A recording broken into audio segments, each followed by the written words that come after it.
বাংলাদেশ ক্রিকেটের ভবিষ্যৎ এই মুহূর্তে একটা ভয়ঙ্কর চ্যালেঞ্জের মধ্যে পড়েছে এবং এই চ্যালেঞ্জ থেকে আসলে বাংলাদেশের ক্রিকেট বের হতে পারবে কি পারবে না সেটাও একটা ভয়াবহ চ্যালেঞ্জের মধ্যে পড়েছে।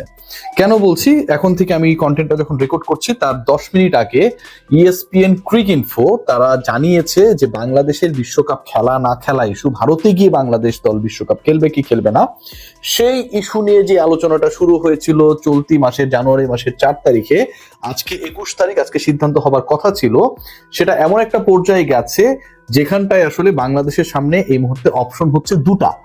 এক নাম্বার অপশন যেটা, সেটা হচ্ছে বাংলাদেশ দল যদি বিশ্বকাপ খেলতে চায় they are welcome, but they have to play all the world cup matches in the soil of India. মানে বাংলাদেশের বিশ্বকাপ খেলার একমাত্র অপশনই হচ্ছে ঠিক যেভাবে শিডিউল করা হয়েছিল, বাংলাদেশ দল 7 তারিখ, 9 তারিখ, তারপরে 12 তারিখ, 17 তারিখ, এরকম একটা শিডিউল ছিল, আপনারা সবাই জানেন, যেখানকার প্রথম 3টা ম্যাচ কলকাতায় খেলার কথা ছিল ইডেন গার্ডেন্সে, এবং সর্বশেষ ম্যাচ যেটা সেই ম্যাচটা হওয়ার কথা ছিল মুম্বাইয়ের ওয়ানখেড়ে স্টেডিয়ামে। সো যে শিডিউলটার কথা আমরা সবাই জানি, যে শিডিউলটা করা হয়েছিল, according to that schedule not even any option has been given by the BCCI যে কলকাতার বাইরে আমরা বাংলাদেশের খেলাগুলো চেন্নাইতে দিব, অন্য মাঠে দিব, এরকম একটা আলোচনা আমরা শুনেছিলাম। সেরকম কোনো অপশন নাই। বাংলাদেশকে যদি বিশ্বকাপ খেলতে হয় ভারতের মাটিতে খেলতে হবে, এবং ভারতের মাটিতে পার্টিকুলারলি যে দুইটা ভেন্যুর কথা বলা হচ্ছে মুম্বাই এবং কলকাতা, সেখানটায় গিয়ে খেলতে হবে, অপশন 1। দ্বিতীয় যে অপশনটা আইসিসির এখান থেকে দেওয়া হয়েছে, আজকে যে বোর্ড মিটিংটা হয়েছে, খুব দীর্ঘক্ষণের মিটিং হয়েছে তাও কিন্তু না, 1-1.5 ঘন্টার মধ্যে সিদ্ধান্ত হয়ে গেছে। সেখানটায় বলা হয়েছে বাংলাদেশ যদি এই শর্ত না মানে তাহলে বাংলাদেশকে কুইট করতে হবে, এবং বাংলাদেশের রিপ্লেসমেন্ট মানে বিশ্বকাপে সি গ্রুপে বাংলাদেশ থার্ড টিম হিসেবে 1, 2, 3, 1, 2, 3, 4 যে সেটিংটা করা হয়েছে সেখানটায় বাংলাদেশকে রিপ্লেস করবে স্কটল্যান্ড। এবং ভয়াবহ সত্য যেটা, সেটা হচ্ছে যে এই সিদ্ধান্তটা জায়সা নেয় নাই, এবং BCCI বা ICC এককভাবে একক ক্ষমতা অ্যাপ্লাই করে নেয় নাই। পুরো সিদ্ধান্ত গ্রহণ করার জন্য ICC বোর্ড মিটিং হয়েছে, বোর্ড মিটিং এ ভোটাভুটি হয়েছে, যেহেতু বাংলাদেশ একটা ফুল মেম্বার কান্ট্রি, এবং সেই ভোটাভুটিতে বাংলাদেশ হেরে গেছে। Majority of the countries who are the full member of ICC they have decided যে বাংলাদেশের এই সিচুয়েশনে ওয়ার্ল্ড কাপ যদি আগাতে হয়, করতে হয়, তাহলে ডিসিশন একটাই, সেটা হচ্ছে বাংলাদেশ না খেললে একটা রিপ্লেসমেন্ট দলকে দিতে হবে। ডিসিশনটা কার? Majority of the participating boards, যারা যেই বোর্ডগুলো অংশগ্রহণ করেছে তাদের মেজরিটির সিদ্ধান্ত হচ্ছে বাংলাদেশকে রিপ্লেস করবে, এরকম একটা দলকে রেডি রাখতে হবে। এই মিটিং থেকে যে সিদ্ধান্ত এসেছে, যে মিটিংটা শেষ হয়েছে কিছুক্ষণ আগে, সেটা আরো গুরুত্বপূর্ণ সিদ্ধান্ত, এবং সেখানটায় বাংলাদেশকে একটা লাস্ট চান্স দেওয়া হয়েছে। ICCর বোর্ড মেম্বাররা তারা ভোটাভুটির পরে বাংলাদেশকে একটা লাস্ট চান্স দেওয়া হয়েছে, এবং সেই চান্সে বলা হচ্ছে যে বাংলাদেশ দল যদি বিশ্বকাপ খেলতে চায় এবং বাংলাদেশ যদি বিশ্বকাপে অংশগ্রহণ করতে চায়, সেটা তো ভারতের মাটিতে, ভারতের ওই দুইটা মেনশন ভেন্যু কলকাতা এবং মুম্বাইতে খেলতে হবেই। যদি বাংলাদেশ না খেলতে চায়, সেটার জন্য বাংলাদেশকে একদিন সময় বাড়িয়ে দেওয়া হয়েছে, যে by 22nd of this month, মানে আগামীকালের মধ্যে এটা জানাতে হবে যে বাংলাদেশ দল whether they want to take part in the upcoming World Cup in the soil of India or not। আগামীকালের মধ্যে বাংলাদেশ দলকে জানিয়ে দিতে হবে। তার মানে আগামীকালের মধ্যে ফর্মালি এই ডিসিশনটা আমরা পেয়ে যাব যে বাংলাদেশের বিশ্বকাপ ভবিষ্যৎটা আসলে কি, কোন পথে। দেখুন, এখানটা একটা মেজর মানে ফ্যাক্ট তৈরি হয়েছে আমার কাছে মনে হয়। প্রথমত ICC এখন ফর্মালি জানিয়ে দিয়েছে যে বাংলাদেশকে খেলতে হলে ইন্ডিয়ায় খেলতে হবে। এর আগে কিন্তু ফর্মাল এরকম কোন ধরনের ডিক্লারেশন ফ্রম দ্য ICC আমরা পাই নাই।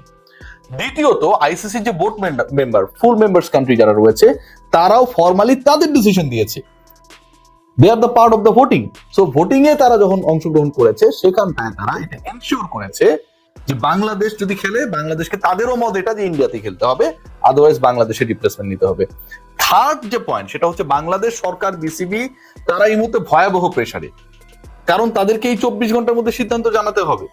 বাংলাদেশ যদি না খেলে একরকম, খেলে আরেক রকম, সেই সিদ্ধান্তটা তো এখন অফিসিয়ালি পেন এন্ড পেপারে ICCর কাছে দিয়ে দিতে হবে। ফোর্থ যে পয়েন্ট, এটা আরো সিগনিফিকেন্ট, আপনারা যারা এই কয়েকদিন থেকে কন্টেন্ট গুলো দেখেছিলেন, আলোচনা শুনেছিলেন, তাদের জন্য গুরুত্বপূর্ণ, আমার জন্য, আপনার জন্য গুরুত্বপূর্ণ। Pakistan cricket board they have written a formal letter to the ICC regarding the issue of Bangladesh participation in World Cup, upcoming World Cup।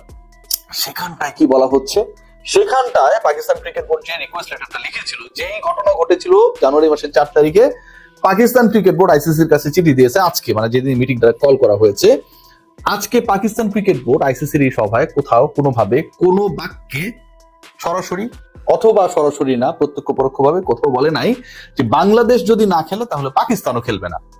এই যে আলোচনাটা ছিল পাকিস্তানের ক্যাম্প বন্ধ করে দেওয়া, বিশ্বকাপ প্রস্তুতি বন্ধ করে দেওয়া, বাংলাদেশ যদি না খেলে তাহলে পাকিস্তানও খেলবে না, বাংলাদেশ পাকিস্তান ভাই ভাই এবার ইন্ডিয়া কই যায়, মানে এরকম একটা যে সিচুয়েশন ক্রিয়েট হয়েছিল, যে বাবল তৈরি হয়েছিল, যে মিডিয়া নিউজগুলো এসেছিল, পাকিস্তানি মিডিয়া এই নিউজগুলো আসার পর আমরা সেগুলোকে ফলো করেছি। আইসিসি ফর্মাল মিটিং এ এরকম কোনো স্ট্যান্স পাকিস্তান নেয় নাই, despite they have been connected, they were connected with the government level. বাংলাদেশের সরকারি পর্যায় থেকেও পাকিস্তানের সাথে যোগাযোগ করা হয়েছিল, পাকিস্তানের গণমাধ্যম জানিয়েছিল। সেই পাকিস্তান শেষ পর্যন্ত বাংলাদেশের পক্ষে ছিল ঠিকই, যে ঠিক আছে বাংলাদেশের দাবিটাকে বিবেচনা করা হোক, কিন্তু কোনো স্ট্রেংথ মানে অ্যাকশন আমরা দেখি নাই পাকিস্তানের পক্ষ থেকে, যে তারা বাংলাদেশ না খেললে, বাংলাদেশকে ন্যায্য অধিকার যদি দেয়া না হয়, বঞ্চিত করা হয়, তাহলে তারা অংশগ্রহণ করবে না। এই যে 4টা জায়গা বললাম, আমার কাছে মনে হয় বাংলাদেশের জন্য রিয়েলিটি বুঝতে এটা হেল্প করবে। এর আগে কি মনে হয়েছিল যে বাংলাদেশ একা না, আরো অনেকের সাপোর্ট রয়েছে, আসলে বাংলাদেশের সাথে কেউ নেই, নাম্বার 1। নাম্বার 2, বাংলাদেশ একা না থাকলেও, বাংলাদেশের সাথে অন্য দেশ না থাকলেও পাকিস্তান পিসিবি অ্যাটলিস্ট রয়েছে, সেটাও ফর্মালি এই মুহূর্তে নেই, কারণ তারা অংশগ্রহণ করবে, তারা লজিক্যালি আগাচ্ছে। নাম্বার 3, যেটা আমরা মনে করেছিলাম যে এখানে 2-2 হতে পারে, 3-1 হতে পারে, ভেনুস গুলোর ব্যাপারে একটা নেগোসিয়েশনে আসতে পারে, বাংলাদেশে কিছু ম্যাচ শ্রীলঙ্কায় হলো, কিছু ইন্ডিয়ায় হলো, দুপক্ষ জিতলো, 2 দেশ জিতলো, পলিটিক্যালি কেউ হারলো না, ক্রিকেট কূটনীতির জায়গায় বাংলাদেশ কিছুটা হলেও একটা ব্রিদিং স্পেস পাবে, সেটাও হয় নাই। 4 যে চিন্তাটা ছিল, সেখানটায় মনে করা হচ্ছিল যে বাংলাদেশের ভেনুস গুলো ঠিক আছে, যে ইন্ডিয়ায় ওই ভেনুতে সমস্যা তৈরি হচ্ছে, অন্তত একটা অ্যাপ্রোচ থাকবে from the BCCI and the ICC, যে ঠিক আছে তুমি ইন্ডিয়াতেই খেলো, ইন্ডিয়ার অন্য ভেন্যুতে আমরা তোমাকে দিচ্ছি, একটা সান্ত্বনা পুরস্কার পেতাম, যে আমরা অংশগ্রহণ করিনি ভালো কথা, তারা আমাদেরকে বলেছে, তারা আমাদেরকে চেষ্টা করেছে অ্যাকোমোডেট করার জন্য, সেটাও করা হয়নি। বাংলাদেশের কোনো দাবি, not a single demand has been fulfilled at today's meeting, কোনো দাবি মানা হয়নি, কোনো দাবি নিয়ে কোনো ধরনের প্রগ্রেসিভ পজিটিভ রিপোর্ট নেই। কোনো মেম্বার কান্ট্রি, ফুল মেম্বার কান্ট্রি বাংলাদেশের এই ইস্যুতে ইন্ডিয়াকে, বিসিসিআই কে, আইসিসি কে বলে নাই যে বাংলাদেশের ভেন্যু ঠিক আছে, ইন্ডিয়াতেই খেলুক, অন্য ভেন্যুতে গিয়ে খেলুক, অন্য যেখানটা সিকিউরিটি তুলনামূলকভাবে ভালো, রিস্ক ফ্যাক্টর কম, সেখানটা গিয়ে খেলুক, এই আলোচনাটা পর্যন্ত কোনো ফুল মেম্বার কান্ট্রি করে নাই। এটা আমার কাছে মনে হয় বাংলাদেশের ক্রিকেট ডিপ্লোমেসির একটা big defeat.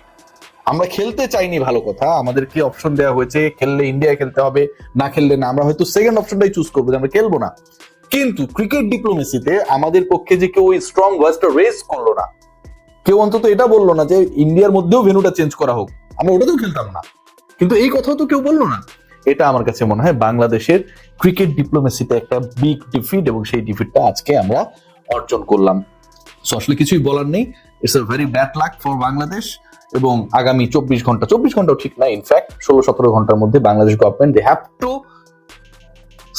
they have to write formally to the ICC that ultimately they are going to India to take part in the upcoming World Cup or not, but the result is negative, Bangladesh তো যাবে না, বাংলাদেশকে ছাড়াই আমরা আগামী বিশ্বকাপটা হয়তো দেখবো, খোঁজ রাখবো, এবং সেটাই হতে যাচ্ছে। এটা খুবই দুঃখজনক। সবাই ভালো থাকবেন, টেক গ্রেট কেয়ার।